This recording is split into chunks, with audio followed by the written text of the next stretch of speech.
السلام عليكم ورحمة الله. الحمد لله الذي أرسل رسوله بالهدى ودين الحق ليظهره على الدين كله ولو كره المشركون. أشهد أن لا إله إلا الله وحده لا شريك له وأشهد أن محمدا عبده ورسوله. اللهم صل وسلم وبارك على سيدنا محمد وعلى آله وأصحابه ومن تبعهم بإحسان إلى يوم الدين. أما بعد. Muslimin, muslimat, hadirin, hadirat, tuan-tuan dan puan-puan yang dirahmati oleh Allah Subhanahu wa taala. Pertama dan selama-lamanya kita memulakan kuliah dan majlis pada malam ini dengan kita merafa'kan setinggi-tinggi syukur kepada Allah Azza wa Jal yang mengizinkan untuk kita meneruskan kuliah pada malam ini. Mudah-mudahan kedatangan tuan-tuan, kehadiran tuan-tuan dimanfaatkan dengan sebaiknya mendengar apa yang akan kita baca daripada kisah Al-Quran. Kemudian pengajaran-pengajaran yang kita ambil itu kita amalkan dalam kehidupan harian.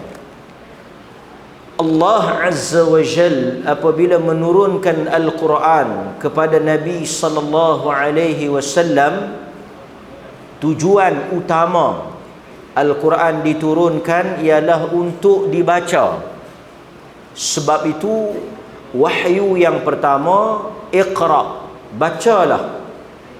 Allah Subhanahu wa taala mengarahkan nabinya Muhammad sallallahu alaihi wasallam untuk membaca. Sebab itu Al-Quran daripada perkataan qara'a.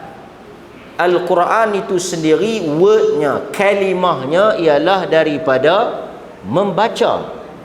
Al-Quran itu qara'a, Qur'anan, dia daripada perkataan baca.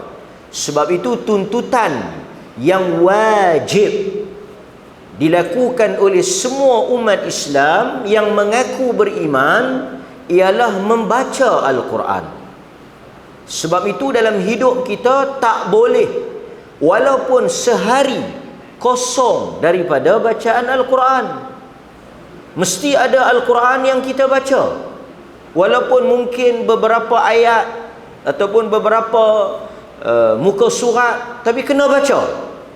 Amat buruk dan rugi kehidupan seorang Muslim yang melalui hari-harinya tanpa membaca Al-Quran. Mungkin ada masa kita membaca surat khabar yang tidak ada manfaat, kadang-kadang hanya mengandungi berita-berita kosong tentang hal-hal yang mungkin kita boleh dengar dan kita boleh ambil. Tapi orang kita, dia sibuk. Di antara tipu daya syaitan ialah dia menyibukkan kita dengan sesuatu yang tidak bermanfaat. Kita kalut, sibuk dengan berita-berita yang tidak ada kaitan dengan hidupan kita, tak ada kaitan dengan urusan kita, tidak menambahkan iman, tidak menambahkan ilmu. Tapi kita kalut, bersabak nak tahu. Sedangkan Al-Quran yang akan menjadi pembela kita, kita tak baca. Nabi SAW menyebut dalam hadis yang selalu kita dengar, Iqra'ul Quran, bacalah oleh kamu Al-Quran, fa innahu ya'ti yawmal qiyamah, kerana sesungguhnya Al-Quran akan datang kepada kamu pada hari kiamat sebagai pemberi syafaat. Dalam hadis yang diriwayatkan oleh Al-Imam Muslim Nabi sallallahu alaihi wasallam bersabda, "At-tuhur syatrul iman, walhamdulillah tamla'ul mizan."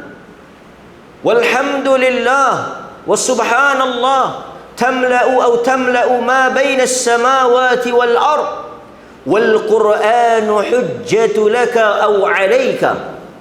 Nabi kata at-tuhur syatrul iman, kebersihan itu sebahagian daripada iman. Kemudian Nabi kata walhamdulillah, menyebut alhamdulillah memenuhi timbangan. Menyebut alhamdulillah, subhanallah, berat dan besarnya pahala itu memenuhi langit dan bumi. Kemudian Nabi menyebut tentang Al-Quran. Nabi kata wal Quran, dan Al-Quran itu hujjah. Dia boleh jadi dua benda kepada manusia. Yang pertama, laka. Laka kalau kita terjemah, dia menjadi pembela. Al-Quran akan membela orang yang membacanya. Dalam sebahagian riwayat dia kata Al-Quran akan bangkit di hadapan Allah dan dia akan memberikan syafaat, membela dan memberikan pertolongan kepada orang yang membacanya. Quran kata apa? Quran menyebut kepada Allah, lelaki ini tidak tidur kerana membacaku. Lelaki ini telah bangkit daripada tidurnya, daripada kenikmatan untuk dia tidur, semata-mata untuk membaca aku. Tetapi ingat, Nabi kata wal Quran hujjatu laka aw 'alaika. Dia boleh menjadi pembela kamu dan dia boleh menjadi pendakwa kepada kamu. Sebab itu hadirin mukminin, sebagai orang yang beriman, orang yang beramal, orang yang mengaku mencintai baginda Nabi sallallahu alaihi wasallam, sewajarnya kita tidak kosong hari-hari yang kita lalui daripada membaca Al-Quran. Hari ini kita patut tanya diri kita, sudahkah kita membaca Al-Quran? Lebih banyak masa yang kita buang daripada kita baca Quran itu. Sebab itu muslimin dan muslimat, hadirin hadirat yang dirahmati oleh Allah, yang pertama kita baca. Yang kedua, kita wajib untuk memahami Al-Quran. Kerana Allah Subhanahu wa taala menyatakan hudal linnas wa bayyinatin minal huda wal furqan. Al-Quran itu hudal linnas, petunjuk kepada manusia. Tak mungkin sesuatu itu boleh menjadi petunjuk kalau tak dipahami. Tuan-tuan pergi satu tempat umpamanya, kemudian tuan-tuan tak tahu macam mana nak berjalan atau nak pergi, mungkin tempat yang baru, kita pergi melancong ke, pergi mana-mana, kita diberikan satu peta ataupun satu panduan map untuk kita nak bergerak, tapi ditulis dalam bahasa yang mungkin kita tak faham, bukan bahasa yang kita gunakan dalam kehidupan dan pertuturan kita. Kita ada peta tu tapi kita tak boleh baca, kita tak faham, tak bermanfaat, la yanfa', tak ada guna sebab tak faham, tetap kita sesat. Dia kata mana peta? Peta ada, kenapa tak ikut peta? Tak faham, sesat. Sebab itu hadirin mukminin, usaha kita memilih kisah-kisah Al-Quran ini untuk membawa tuan-tuan sidang jamaah sekalian, daripada membaca Al-Quran juga kita boleh memahami apa yang Al-Quran maksudkan. Baik, sambungan daripada kuliah yang lepas, oleh kerana ini ialah pusingan usrah yang kita bergerak daripada satu masjid ke masjid yang lain, maka dia ada sambungan. Jadi yang tak ikut tu mungkin dia tak dapat gambaran lah, tapi sekurang-kurangnya dia boleh dapatlah juga sedikit daripada apa yang telah kita sebut. Dalam kuliah yang lepas, kita telah bincang di masjid Sayyidina Abu Bakar As-Siddiq tentang kisah Nabi Allah Adam alaihi salam dengan Hawa, dan juga watak yang paling utama yang menjadi musuh tradisi kepada manusia, iaitu iblis la'natullah alaih. Kita dah cerita dah, kita dah sebut dah macam mana daripada menjadi ahli syurga dikeluarkan, dihalau keluar oleh Allah kerana keengganan dia untuk sujud kepada Adam. Di atas aba wastakbar, kerana dia enggan dan sombong. Kemudian Allah Subhanahu wa taala halau dia keluar, perambat dia keluar. Maka tinggallah Adam alaihi salam dengan isterinya Hawa. Kemudian berlakulah episod-episod yang telah kita sebut dalam kuliah yang lepas. Dan untuk meringkaskan masa dan tidak mengulangi apa yang telah kita sebut, kita akan sambung pada malam ini cerita yang berlaku setelah Nabi Allah Adam alaihi salam ditipu, dihasut dan diperdaya oleh iblis. Tuan-tuan pun dah tahu macam mana bila dia keluar daripada syurga, Adam duduk dalam syurga, macam mana dia boleh masuk dalam syurga, apa yang dia sebut, apa yang dia lakukan, apa yang dia tawarkan kepada Adam, sehingga Adam tertipu, terpedaya, tewas. Adam tewas dengan hasutan dan juga godaan iblis, menyebabkan dia terkeluar daripada syurga. Kedua-duanya sama, Adam dan Hawa. Allah Subhanahu wa taala menyebut fa'adallahuma syaitan, syaitan telah menggelincirkan kedua mereka. Tak timbul salah Adam ke, salah Hawa ke, dua-dua salah. Cuma sebahagian kadang-kadang kita dengar dia penceramah dia sebut ini ialah kesalahan Hawa. Yang mana Hawa ni telah menggoda ataupun telah memujuk Adam untuk makan. Sebenarnya ini ialah dakwaan yang tidak betul dan tidak benar. Kedua-dua mereka melakukan kesalahan itu di atas tindakan mereka bersama.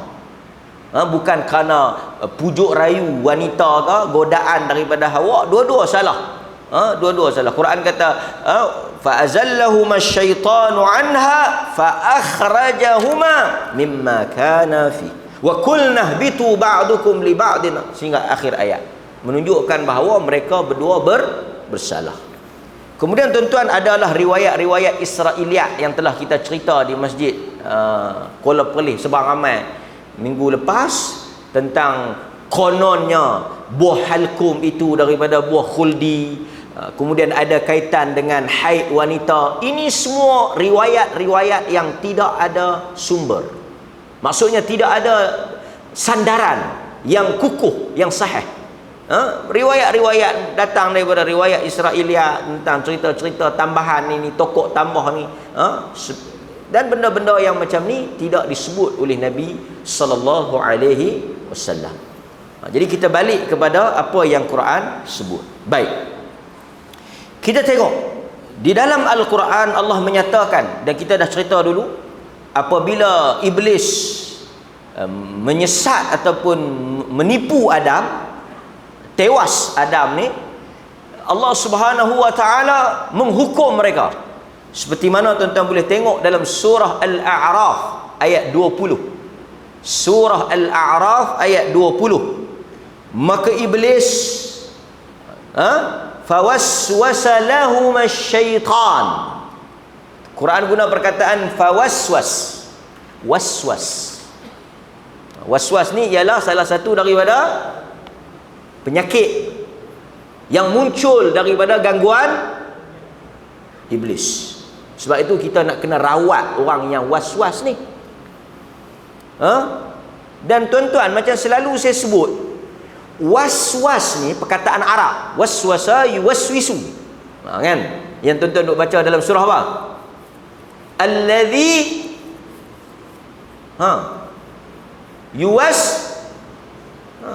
waswasa yuwaswisu. Waswas. Waswas ni apa dia? Apa tu waswas? Bisikkan. Dia penyakit. Sebab itu kalau kita tengok apa yang disebut oleh pakar sakit jiwa, waswas ni ialah penyakit kejiwaan. Kesian kita tengok orang was-was ni. Ambil ayat semayang sampai basah lencun. Sedangkan itu bukan benda yang betul. Basuh tak berhenti-berhenti. Dia duk berasa macam tak basuh. Tu yang saya cerita kat tuan-tuan tu. Satu orang ambil wudu, dia berasa macam tak basuh. Dia pergi tanya kepada satu orang Di kalangan salaf, sama ada sahabat ke tabi'in. Di kalangan imam lah, di kalangan alim. Dia kata, aku ni ada masalah ambil wudu, berasa macam tak lengkap, tak sempurna, tak elok, tak kena. Dia kata dah basuh apa semua, tinggal tak mandi je, tinggal tak terjun dalam kolam je. Basuh. Kadang berjam duduk dalam bilik air. Sebab was-was, membazir air kan. Kadang-kadang tuan-tuan buka, saya pun tak tahu, buka paip air tu, auzubillah hei, apa dia kan. Dia kata nak tak masuk niat, ni nak halau setan kan. Buka air membazir kan, bismillah, was-was. Sebab tu dia kata hang tak wajib salat. Bukan kata wudu, salat pun tak wajib. Bukan kata wudu, salat pun tak wajib. Hang tak payah ambil wudu. Pasal apa? Gila. Orang gila wajib sembahyang? Orang gila wajib tak sembahyang? Tak wajib. Tak gila lagu mana, dah basah lencun, duduk berasa tak kena ayak lagi. Tak ke gila tuan-tuan? Tuan-tuan faham ke tak? Was-was. Sebab itu Nabi SAW kata, bila kita salat, antara gangguan syaitan ialah menimbulkan perasaan syak, was-was. Sebab itu bila tuan-tuan salat, antara benda yang tuan-tuan akan hadapi ialah was-was. Dia mai bisik. Dia kata tadi ambil air semayang tak kena tentu. Dia kata tadi rokok tak kena. Dia kata baca Fatihah tadi tak kena. Tu yang baca kan. Yang peliknya dia bercakap dengan kita elok-elok ah. Alham. Dia duk perbetul hak pedas.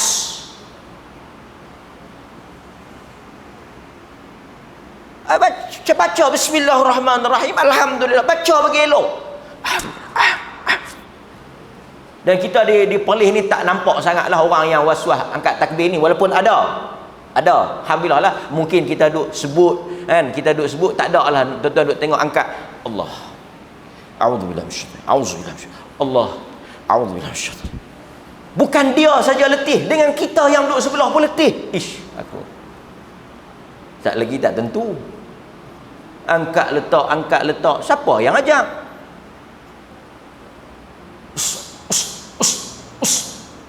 Awak tak masuk niat. Tu dia tak masuk niat. Berdiri terpacak depan kiblat tak masuk niat. Tak pelik Sedangkan Nabi kita tengok mudah ya dia semayang. Nabi semayang berdiri, Allahu Akbar, sedah ya. Itu Nabi. Yang duk jadi ni pasal apa? Pasal mainan syaitan. Sebab itu tuan-tuan, kadang-kadang orang dia berdiri di hadapan, dia tahu dia nak semayang. Allahu Akbar. Tentu dia tahu dia nak semayang apa. Tentu dia tahu berapa rakaat. Han nak semayang apa? Maghrib berapa? 3 lah, takkan 6. Dia duk susah, dia duk atuk. Was-was. Syaitan telah mewas-waskan dia. Sebab itu tidak ada dalil tentang usalli ni, tak ada dalam nas. Cuma sebahagian para ulama dia ijtihad. Dia kata ini untuk nak bagi clear, nak bagi kuat, nak bagi tujuan dia tu nak buat apa? Talaffuz bin niyyah. Talaffuz bin niyyah ni tujuan dia untuk apa? Nak membantu orang. Tapi akhirnya sebahagian kita dia talaffuz bin niyyah tu dia jadi payah. Dia jadi payah. Dia was-was. Hatta ambil wudu, mandi wajib, was-was. Semayang sekali lagi dia was-was kan? Kena tak kena, sah tak sah kan? Ini semua mainan syaitan. Sebab tu salah satu daripada cara syaitan mengganggu manusia melalui was-was. Yang ni dia mari bisik. Dia mari bisik tak sah, dia mari bisik tak kena, dia mari bisik macam-macam lah. Bisikan halus. Suara-suara halus ni, a'udzubillahi minasyaitanirrajim. Kita beralih belah kiri, kita ludah. Jangan kita layan. Syaitan ni dia sonok bila dia mari was-waskan kita, kita pi layan, kita pi ikut. Oh, dia syok kan? Pasal itu dalam agama Nabi kata apa? Kalau kamu berasa kamu batal, ya, Nabi kata jangan keluar daripada salat. Tuan-tuan semayang, tiba-tiba tuan-tuan rasa macam keluar angin, tuan-tuan rasa macam semayang batal, rasa macam terkentut lah, tuan-tuan tak payah duk layan, tak payah duk layan. Sehinggalah kata Nabi, hatta yasma' sautan, sehingga kamu dengar bunyi, yang tu baru yakin. Atau yajid rih, sama ada kamu dengar bunyi atau kamu cium bau busuk kentut, yang tu keluar, pergi ambil wudu. Tapi kalau duk mai berasa, duk mai macam dia keluar, duk mai macam angin tak angin, duk mai macam dalam perut tu ada Nabi kata ini semua was-was. Al-yaqin, yang yakin la yuzalu bisyak, tak boleh dihilangkan dengan syak. Yakinnya kita ada wudu, yakinnya kita tak kentut, mai hak wah-wah tu tak payah duk layan. Tapi kalau tuan-tuan wah-wah berhenti pergi ambil air mayang, wah-wah berhenti pergi ambil air mayang, letih. Dia syok lah kan? Yakinnya tak batal, tak batal. Ni macam tuan-tuan duduk sehari nak sembahyang, bukan tak ada wah-wah, kentut tak kentut tak tahu, batal tak batal tak tahu, mangkit solat. Hatta tuan-tuan baca dalam hadis kan, apabila Nabi keluar lewat untuk salat Isyak, sebahagian sahabat dah tidur. Umar kata, ya Rasulullah, jom sembahyang, orang pakat lena habis. Nabi pun keluar. Nabi kata, kalaulah tak kesian dekat hampa ni, aku sembahyang lambat lagi. Tapi dia tengok pakat duk lena ni, kesian bagi, mayang lah. Sebahagian sahabat yang tidur, depa tidur. Sebahagian sahabat yang tidur mangkit terus masuk saf. Di kalangan para fuqaha dia kata apa? Tidur bukan perkara yang membatalkan wudu. Walaupun di sana panjanglah perbahasan fiqh ni, panjanglah orang bincang. Dia kata hendaklah tidur itu papan punggungnya rapat, papan punggungnya rapat ke lantai, itu lebih orang kata selamat, tak keluar angin dan sebagainya. Ini perbincangan fiqh. Tapi satu orang bila dia tak yakin, kata dia terkentut apa semua, dia tak batal. Asalnya dia ada wuduk tak? Dia ada wuduk, dia mungkin sembahyang. Nampak? Mudah-mudahan Allah Azza wa Jal menyelamatkan kita. Taman tadi dia kata, okey. Dalam ayat ni, fawaswasa lahum asy-syaitan. Syaitan telah membisikkan kepada mereka. Ni salah satu daripada cara syaitan nak ganggu. Ni cerita Nabi Adam ni. Kita belajar daripada cerita Al-Quran, kisah Nabi Adam. Nabi Adam. Yang mana syaitan mari bisik sehingga liyubdiya lahuma, sehingga mereka itu tujuannya untuk menzahirkan, menampakkan apa yang tersembunyi, yakni aurat mereka berdua. Apa dia bisikkan syaitan tu? Kan? Quran cerita pada ayat yang berikutnya, dia kata, ni. Dia kata, tengok dia kata.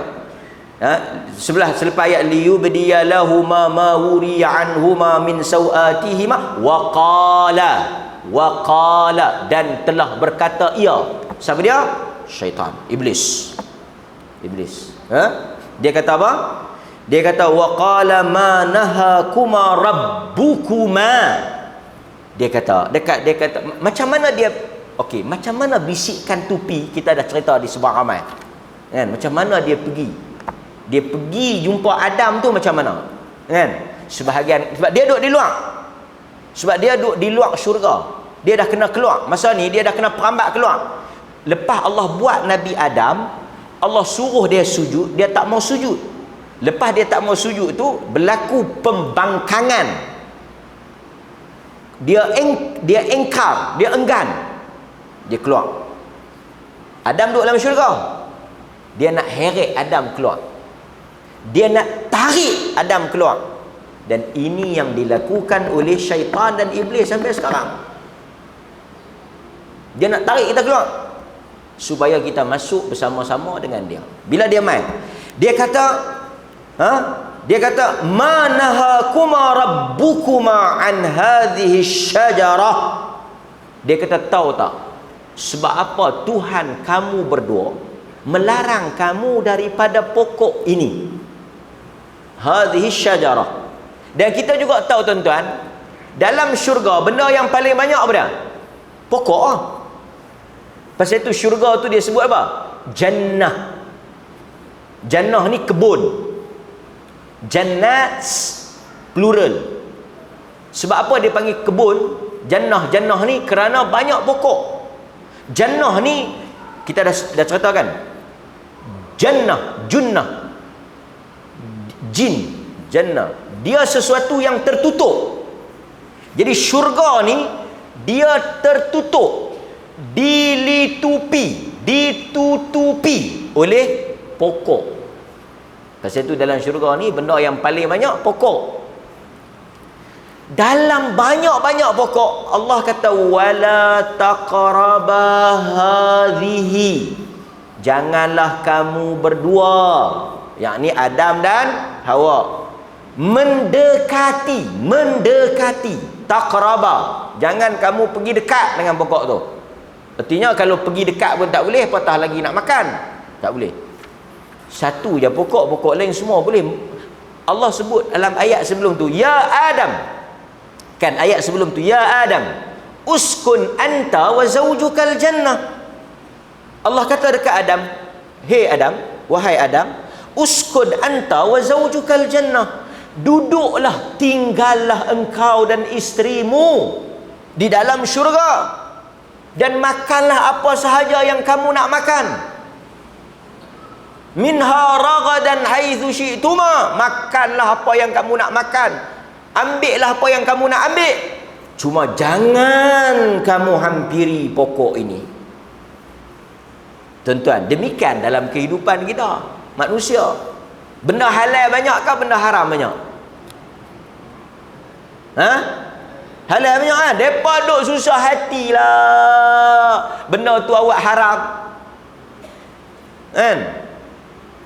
Susah hati awak yang tu haram, yang ni haram. Banyak benda lagi kita boleh makan dalam kehidupan ni. Dan tuan-tuan, asal pada makan ni adalah halal, kan? Banyak benda dalam kehidupan kita halal. Yang haram tu satu dua benda ya yang haram.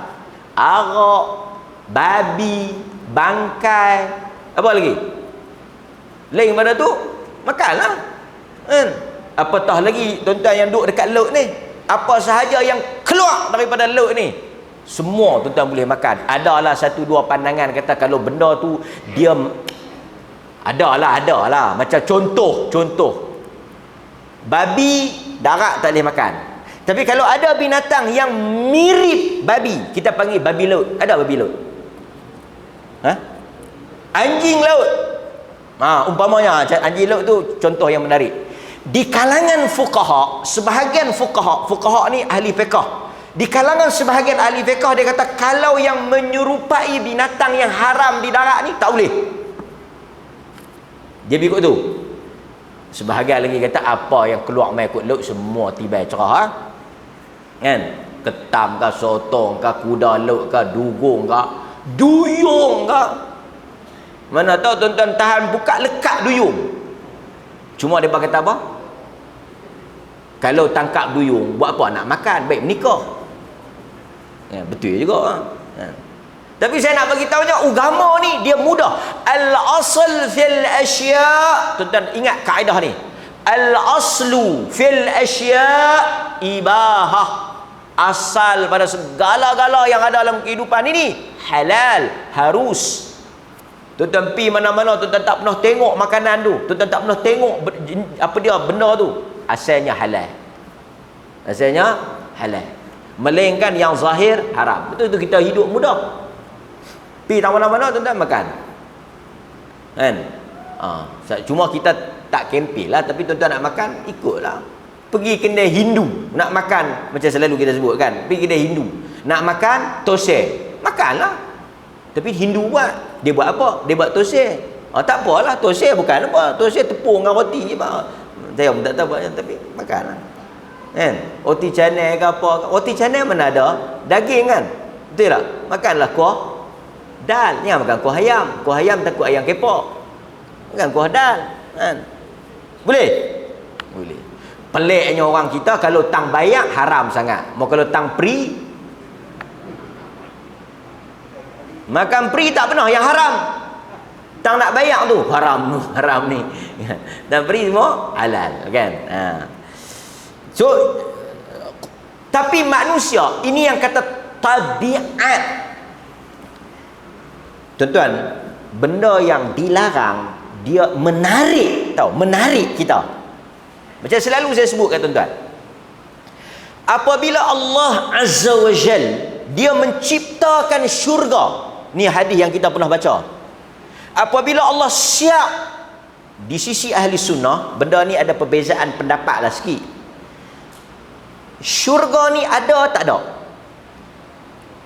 Al-Jannah, syurga ni ada ke tak ada? Ahlus sunnati wal jamaah majoritinya kata syurga dah ada. Syurga tu dah ada dah. Lah ni ada dah. Tinggal nak masuk je. Sebab pertama Nabi dah tengok. Mana Nabi boleh tengok benda tak ada lagi? Kan Nabi naik Isra' Mi'raj. Nabi mimpi, dalam mimpi dia Allah Ta'ala tunjuk syurga. Maksudnya benda dah ada. Dan kalau tuan-tuan tengok di dalam Al-Quran, apabila disebut tentang syurga, kesemua kata kerja yang digunakan, apa ni, dalam bahasa Arab dia panggil fi'lun. Kata kerja yang digunakan semuanya past tense, artinya telah buat. Contohnya apa dia? Uiddat, telah disediakan. Telah sedia, artinya apa? Telah ada lah. Syurga dah ada. Baik. Tahu tadi? Okey, lepas Allah Ta'ala buat syurga, Allah suruh Jibril pergi tengok. Pergi. Jibril pun pergi tengok. Jibril pergi tengok syurga. Syurga tengok. Dia mai balik ke Allah Ta'ala. Macam mana? Jibril kata, sesiapa sahaja yang tengok syurga, tidak ada melainkan mereka akan berlumba-lumba nak masuk. Seronok. Macam tuan-tuan lah, pi mana-mana tempat yang cantik kan, lepas tu balik mai orang tanya macam mana, okey, dia kata kalau hang tengok hang pun teringin nak pi. Macam tu lah. Tak ada orang yang tengok melainkan nak masuk syurga ni. Punyalah nikmat hebat. Jibril kata siapa pun tengok. Sebab itu dalam hadis yang lain, hadis lain, bukan hadis tu, hadis lain, another hadis, apa dia? Allah ada malaikat yang berjalan-jalan di atas muka bumi, yang dia mencari orang yang duduk di masjid. Lepas tu dia tulis nama, dia ambil nama, kehadiran tu dia ambil. Lepas tu dia naik, bawa nama tu pergi kepada Allah. Allah Subhanahu wa Ta'ala tanya daripada buat apa? Daripada buat ibadat, duk mengaji, duk berzikir, duk baca Quran. Allah Subhanahu wa Ta'ala wa huwa a'lam, dia maha mengetahui lah. Panjanglah cerita dia. Allah kata, Allah tanya, pasal apa yang mereka buat amalan tu? Mereka buat ibadat tu untuk apa? Dia kata nak masuk syurga. Allah tanya lagi, mereka bisa nampak lah? Mereka tak bisa nampak. Tuan-tuan yang duk buat ni semuanya bermatlamatkan, bercita-cita nak masuk syurga. Bisa nampak tak? Kan macam ada orang dia bisa tengok satu tempat, dia himpun duit nak pergi. Kan? Dia kata aku nak pergi, aku himpun duit, aku puluh nak pergi ni. Pasal orang duk cerita cantik, aku tengok gambar pun cantik, aku sebelum aku mati mesti aku sampai. Semangat tu. Allah tanya dekat malaikat yang depa duk pulun buat ibadat nak masuk tu, depa dah tengok ke syurga tu? Yang depa meronta membuak-buak semangat, depa tak tengok. Ketuan tengok dah. Pi buat lawatan apa? Macam orang kita kan, dia tak pernah pergi Syam, dia pergi Syam, dia kata ish, dia kata ish, syok pergi Syam. Tak tahulah, mungkin makanan syok ke apa syok ke, dia kata best lah kan. Biasa dia pernah pi. Orang yang tak pernah pi, dia akan kata apa? Cihang kan, syok apa Syam, ada apa Syam. Pasal dia tak pernah pi, suruh dia pi tengok tak mau balik. Kan. So dia kena tengok, dia kena rasa benda tu, baru dia tahu. Allah tanya malaikat mereka tak pernah tengok. Allah tanya balik, agak-agak lah, kalau mereka tengok lah ni tuan-tuan, tak tengok lagi, tak sangka lah, tak tengok lagi punya pulun lah. Kalau tengok, malaikat kata kalau mereka tengok syurga, mereka takkan tidur walaupun semalam, mereka takkan berehat walaupun sekejap, mereka akan pulun buat ibadat untuk masuk. Yang duk tidur ni pasal apa? Yang tuan-tuan duk tidur ni pasal apa? Yang saya pun duk tidur sama ni pasal apa? Pasal tak nampak lah. Abang tak masuk syurga, tak apa lah, hang masuk dulu. Dia duk boleh buat main lagu tu. Pasal tak nampak. Baik. Kemudian Allah kata lagi tentang neraka. Neraka macam tu juga. Pasal apa dia, tuan-tuan dua ya, tak nak masuk syurga, tak mau masuk neraka. Tuhan tanyalah, yang depa tak mau masuk neraka, yang depa takut sangat dengan neraka tu, depa tengok dah ke? Depa tengok dah ke? Kan? Sebahagian benda yang tuan-tuan takut ni, tuan-tuan kan pernah tengok pun. Sebagai contoh apa dia? Benda yang tuan-tuan tak pernah tengok tapi takut tak tengok. Apa dia? Hantu lah. Nak mati dah esok lusa bukan pernah tengok lagi hantu, tapi takut. Orang kita ni ada 2-3 benda yang benda tak patut takut, dia pergi takut. Kubur benda yang tak patut takut. Tapi orang kita kalau rumah tepi kubur ada satu tanah, tuan tanah tu terpaksa jual dengan harga yang murah. Sebab apa? Sebab depan tu ada kubur. Berapa ramai ada orang mat setuju nak beli. Sebab yang beli tu pun sahabat saya, setuju nak beli. Elok-elok nak keluar, kubur jenis kubur lama, ada kot 3-4 kubur. Dia nampak batu zisan, dia kata apa? Kubur lama tapi tak guna dah, kanser. Boleh kita banyak orang kanser lah. Kalimah satu orang ustaz ni, dia kata ambil pilih harga berapa pun, jangan duk kanser dah kan. Patut, tapi dah sahabat ni baik kalau macam kita, risiko duk tepi kubur ni kan, bahaya duk tepi kubur ni, takut dia mangkit mai. Mungkin boleh perkurang lagi kan, tapi orang kita lagu tu lah, lalu tepi kubur takut. Ada dia nak mangkit balik ni yang tuan-tuan takut sangat dengan kubur ni, dia nak mangkit mai balik ke?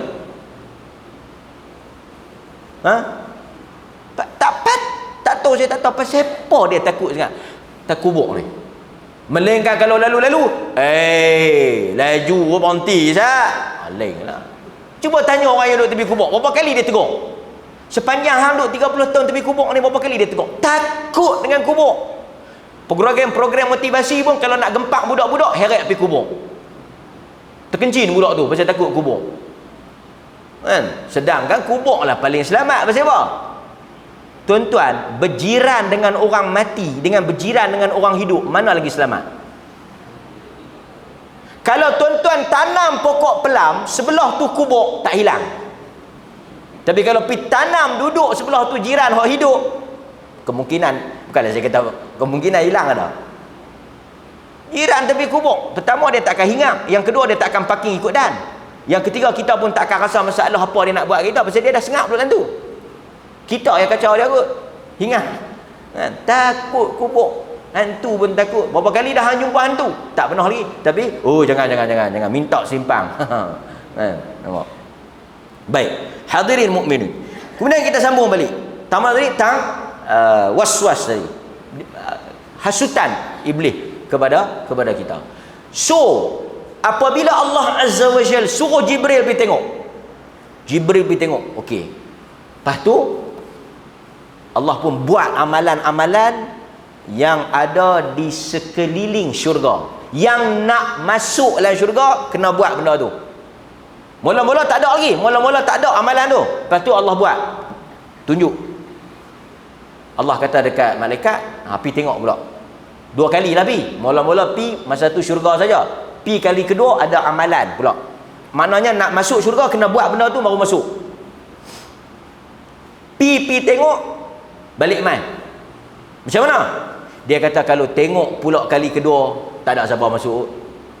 Kenapa dia jadi lagu tu?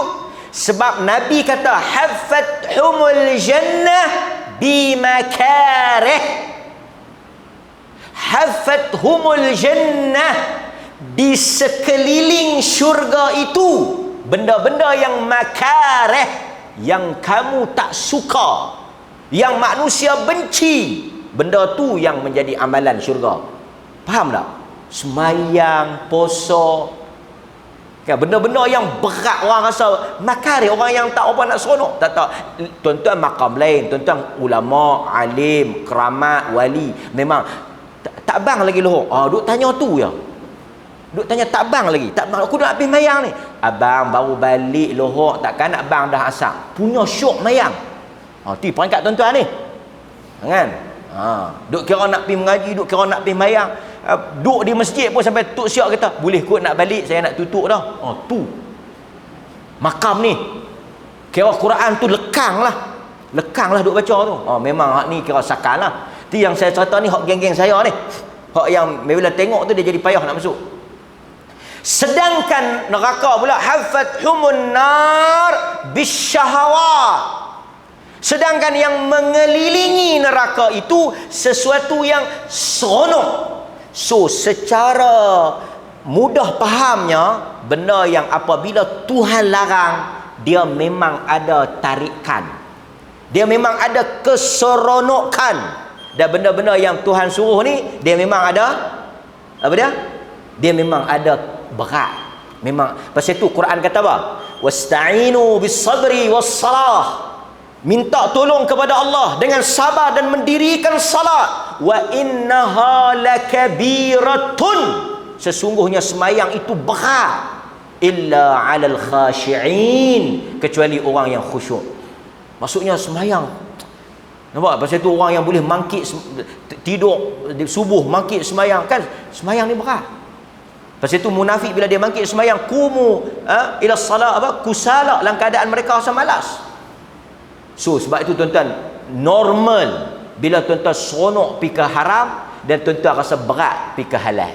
Memang itu tabiat syurga tu macam tu. Kan? Sedekah rasa berat, puasa rasa berat, zikir rasa berat, ibadat ni rasa berat. Rasa kita kena lawan. Pasal itu kena lawan baru boleh buat. Sedangkan hak yang haram ni dia tak gaduh lawan. Dia memang kenalah. Kan? Azal tu saya probably sikit apa yang syaitan buat dekat datuk kita Adam alaihi salam.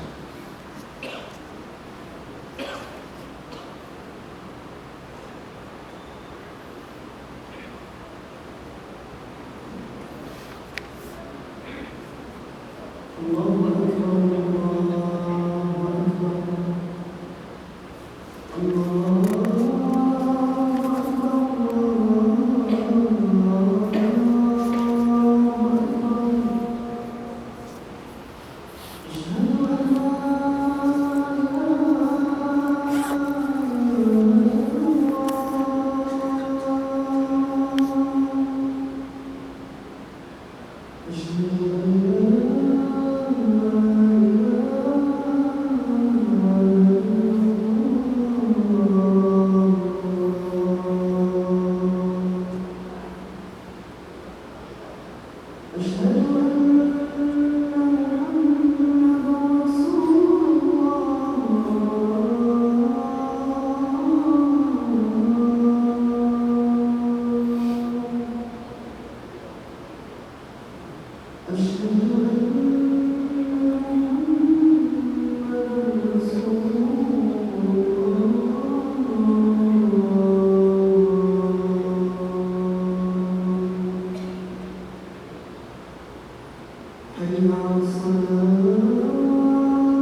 Okey.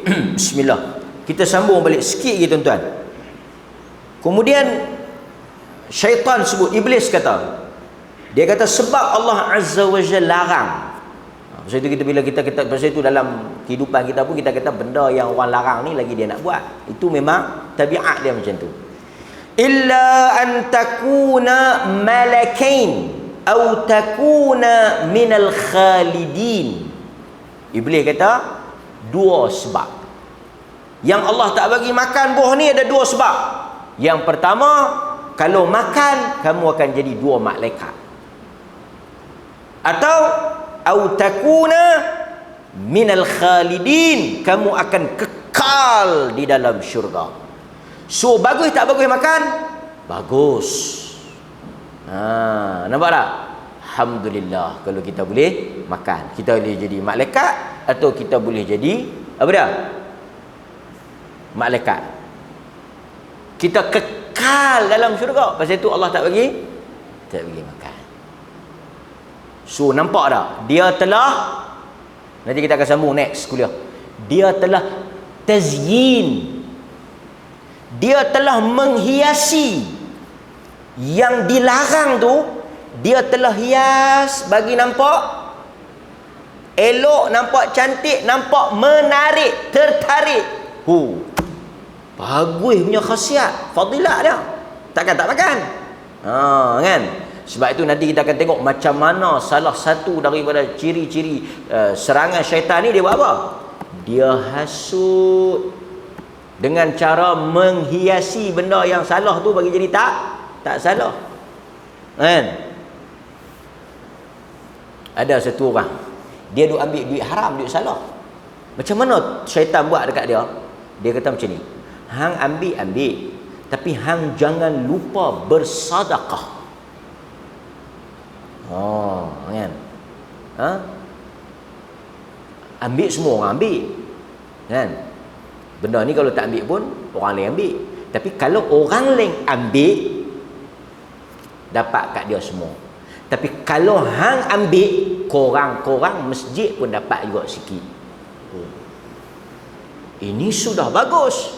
Yang ni yang kita payah nak cari ni. Kasim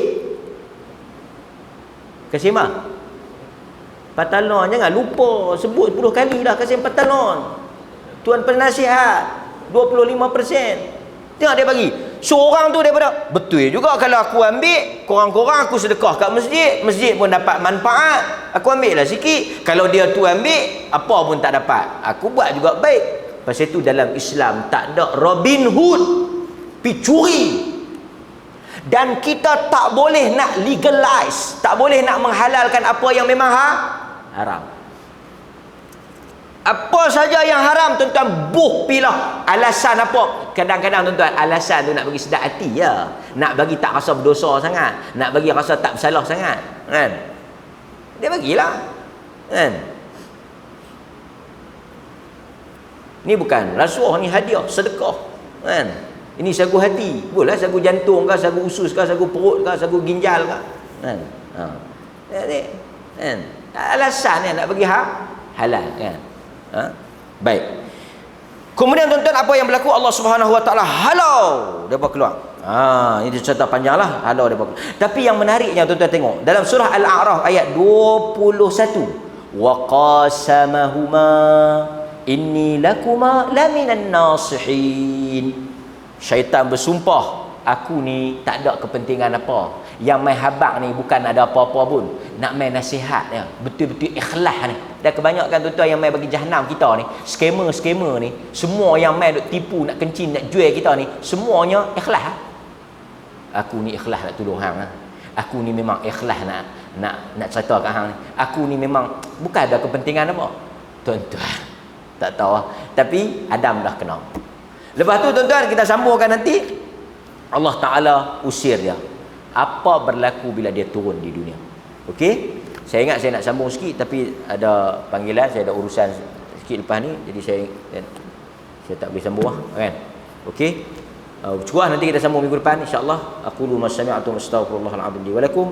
Wabillahi taufiq wal hidayah. Assalamualaikum warahmatullahi wabarakatuh.